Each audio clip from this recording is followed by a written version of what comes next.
Halo Sobat Piting Banyuwangi, jumpa lagi dengan saya Edi dan ini anak saya Al-Ghazali. Nah, kita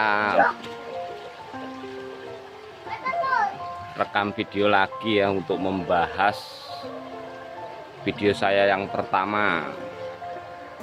Saya akan bahas kenapa saya memilih air payau bukan air buatan atau air tawar biasa atau air sumur yang difermentasi, dan kenapa saya membuat apartemen kepiting atau tempat kepiting ini, kenapa atapnya cuma pendek. Berikut akan saya beritahu penjelasan dan alasan saya. Berikut penjelasan dari saya kenapa saya memilih air payau bukan air buatan ya, air alias air sumur yang difermentasi. Bagi saya air payau itu mudah didapat, juga gratis tanpa biaya. Biayanya kan cuma kita ambil aja. Beda dengan air sumur yang membutuhkan obat-obatan atau cairan fermentasi, itu pun nggak bisa langsung dipakai, kita harus nunggu minimal 20 hari. Beda dengan air payau. Kalau kita memakai air payau, kita masukkan ke kolam, setelah itu air disirkulasi, langsung bisa dikasihkan kepiting. Jamin kepiting akan tetap sehat. Selain itu, untuk mendapatkan air payau saya kira kan di Pulau Jawa ini ya, seluruh Jawa itu kan jaraknya nggak terlalu jauh, nggak perlu makan waktu lama. Contohnya seperti saya asal dari Blitar untuk ke pantai atau teluk atau hutan bakau itu pun nggak perlu makan waktu lama untuk cari air. Kenapa kita harus ribet bikin air sendiri? Lebih baik memakai air payau yang kita dapat lalu langsung bisa kita gunakan. Yang penting dalam pengambilan air payau, kalau saya mengambil air payau memakai jerigen, saya letakkan ke dalam jerigen. Yang penting dalam jerigen itu jangan terlalu penuh, harus ada rongga udaranya, oksigennya harus ada, supaya jika air tidak cepat diletakkan ke kolam, plankton masih tetap bisa hidup.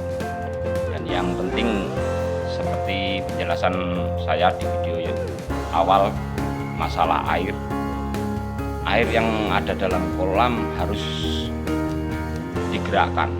Contohnya digerakkan dengan pompa supaya berputar.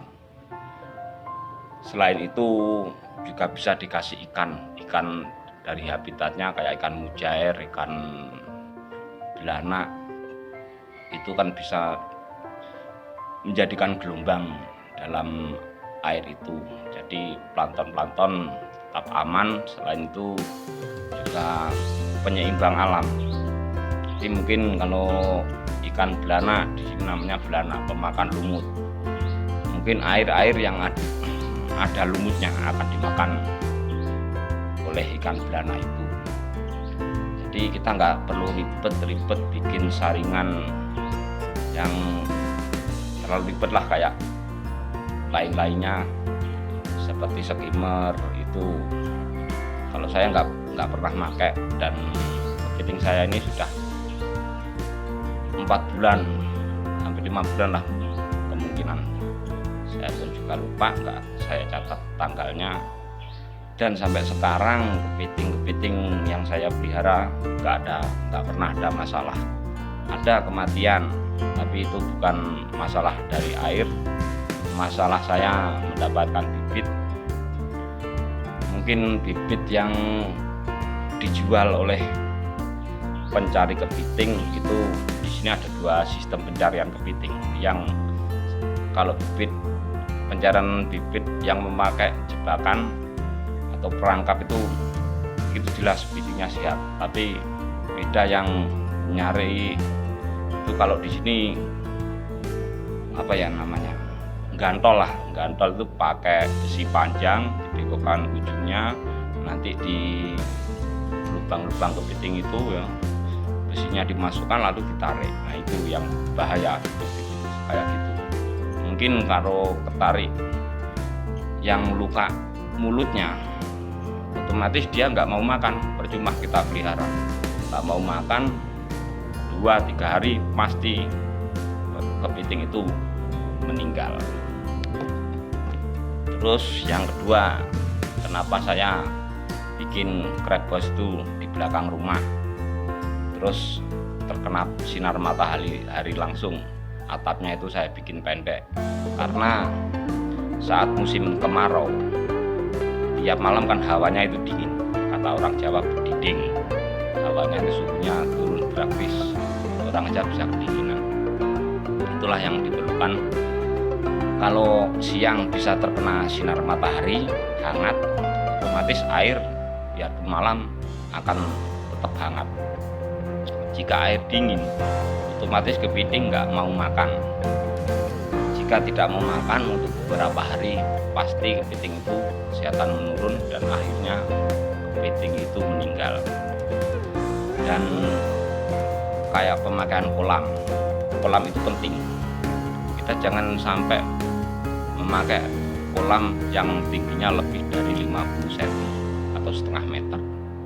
Mungkin ketinggian kolam 50 cm, saya cuma mengisi air setinggi 45 cm, paling tinggi biasanya cuma 40 cm. Gunanya itu karena jika kena sinar matahari itu bisa menyerap panas lah, air itu enggak berubah menjadi dingin. Karena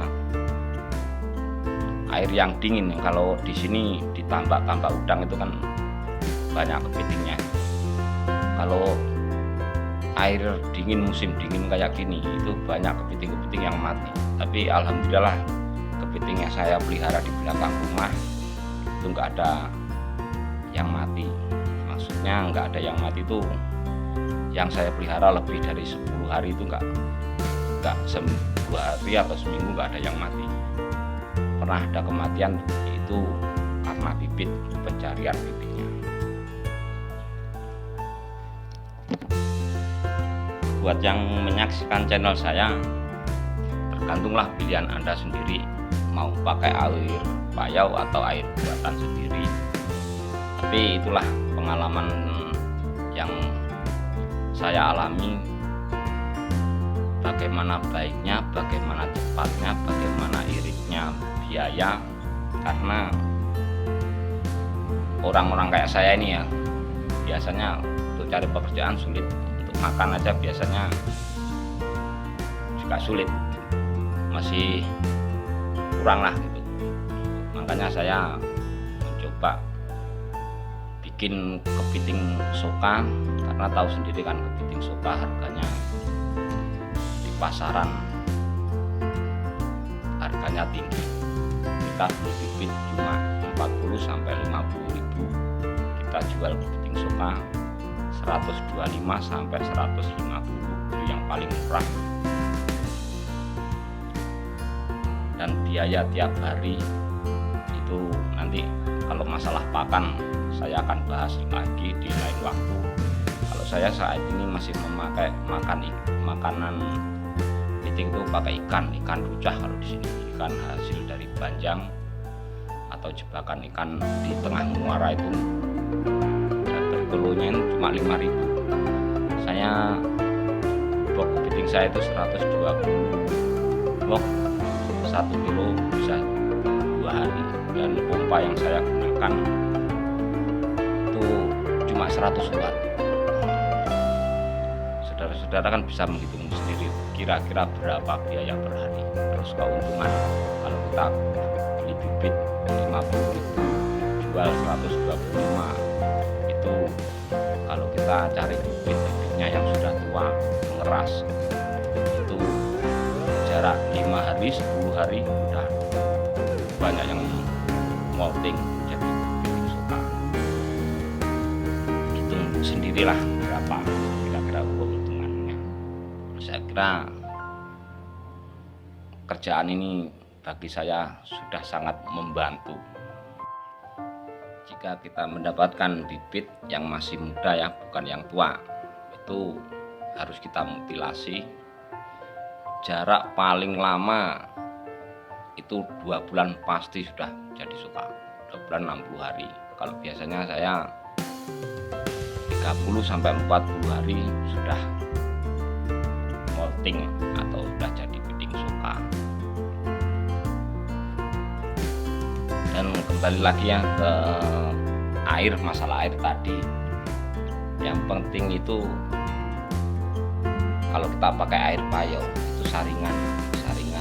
Saya kan cuma memakai spon pun nggak beli ya, spon bekas kursi dikasih tetangga kursi, daripada dibakar saya minta, ternyata dikasihkan, lalu saya bongkar, saya pilih-pilih, itu saya bikin saringan itu. Kalau arang di sini tuh dekat apa ya namanya, nggak jauh lah dari perkebunan, banyak kayu-kayu kering yang nggak terpakai. Dan kebetulan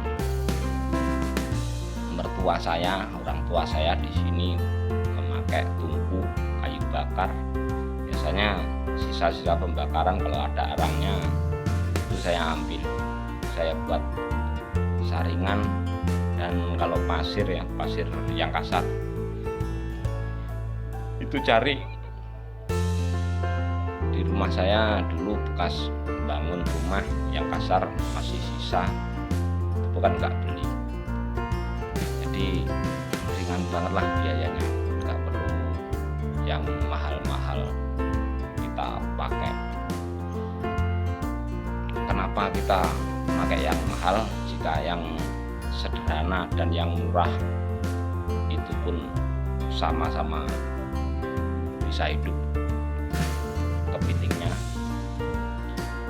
Karena kalau kita kebanyakan biaya kayak pakai skimmer, air buatan, terus kalau kita jual kepiting harga segitu, mungkin keuntungan kita akan berkurang, beda jauh. Apalagi kalau kita salah memilih bibit, banyak angka kematian. Padahal orang-orang yang memakai air buatan, kepitingnya katanya ada yang mati beberapa persen, itu katanya masih untung besar. Tapi baik kan kita cari jalan yang aman supaya kalau bisa kita beli kepiting, pilih bibit yang benar, jangan sampai ada yang mati. 100% kalau bisa hidup dan molting sukses jadi kepiting suka, itu baru keuntungan yang luar biasa.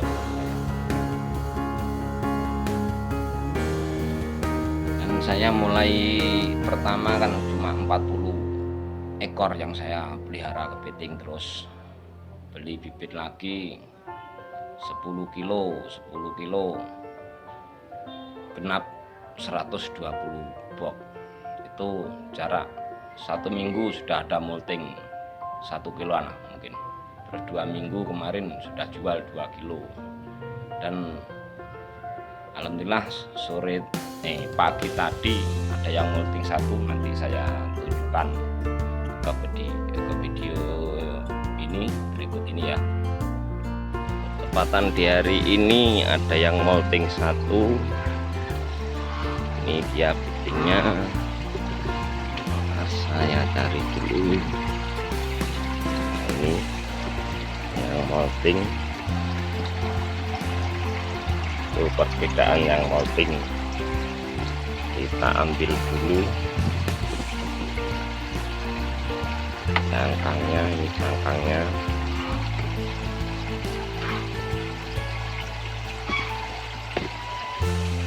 Ini kepitingnya.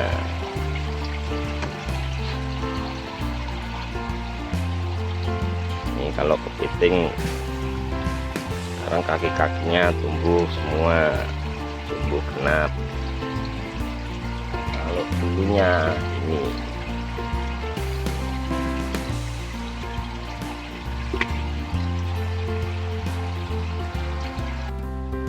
Seperti biasa, habis mulching kita masukkan rendam ke air tawar, paling enggak setengah jam 30 menit, lalu kita kemas dalam plastik, kita masukkan ke freezer. Oke, sekian dulu video dari saya. Yang bagi yang sudah komen, like dan subscribe, terima kasih. Bagi yang belum, silakan subscribe, like dan komen. Saya mohon maaf jika ada kekurangan dari saya. Mungkin